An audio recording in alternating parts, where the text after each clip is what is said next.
তো hello guys, দেখতে পাচ্ছ আমি কিন্তু কাপড় ধোয়ার জন্য একদম প্রস্তুতি নিয়ে নিয়েছি। তো আমি সার্ফের জল দিয়ে আগে আর কি গামলাতে জল এনে সার্ফের জল দিয়ে ভিজিয়ে নিচ্ছি কাপড়গুলো।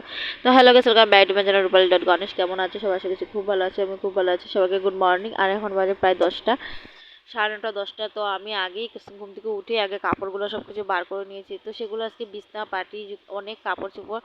তো যেহেতু বাবু আর ইওর কাপড় চোপড়, বাবু আর দিয়ার প্রচুর কাপড় জমেছে, তো সেগুলো আর কি আমার ধুতে লাগবে। আর এখন যেহেতু আমি একদিন পরপরই কাপড় ধুতে লাগে, যেহেতু রোজ ধুতে পারি না তাদের জন্য, তো ঝটপট করে আমি কাপড়গুলো ধুয়ে নিচ্ছি গাইস। তো যাই হোক, আমি কাপড়গুলো ধোয়ার জন্য একদম সব কিছু ভিজিয়ে নিচ্ছিলাম, ভিজিয়ে টিজিয়ে তারপর চলে আসলাম ঘরে। এসে দেখি আমি তো বিছনা গুছিয়ে গিয়েছি, এদিকে গামলার থেকে খেলনা বার করে দিয়ে একদম ছিটকে আর এই যে বসে আছে টঙ্গের উপরে।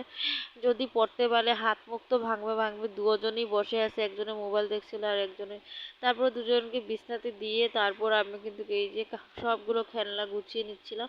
তো তো যেহেতু এদিকে গুছালে এদিকে ট্রেনে কিছু, তারা ভাই বোন দুজনে আবার মোবাইল দেখছিল। তো যাই হোক, এখানে আর কি তারপর আমি চলে আসলাম রান্নাঘরে এখন রান্না করার জন্য। তো যাই হোক, এখানে ভাতের ডিস্কিতে জল নিয়ে তারপর ভাতটা বসিয়ে দিব। তারপর ভাত বসিয়ে তারপরে ওর মাল হওয়ার পর, মানে চানা সিদ্ধ হওয়ার পর, চানা একদম মশলা টশলা দিয়ে যেহেতু বানাতে লাগে, যেহেতু তার জন্য আর কি দেরি হয়ে গিয়েছিল। তো আমার বরমশাই বললো যে তুমি ভাতটা বসিয়ে দাও, তারা খেয়ে নিবে। তো আর কি ভাত বসিয়ে তারপর আমি শাক খেতে লাগলাম। তো আজকে এই পর্যন্ত ভিডিওটা কেমন লাগলো, ভালো লাগলে শেয়ার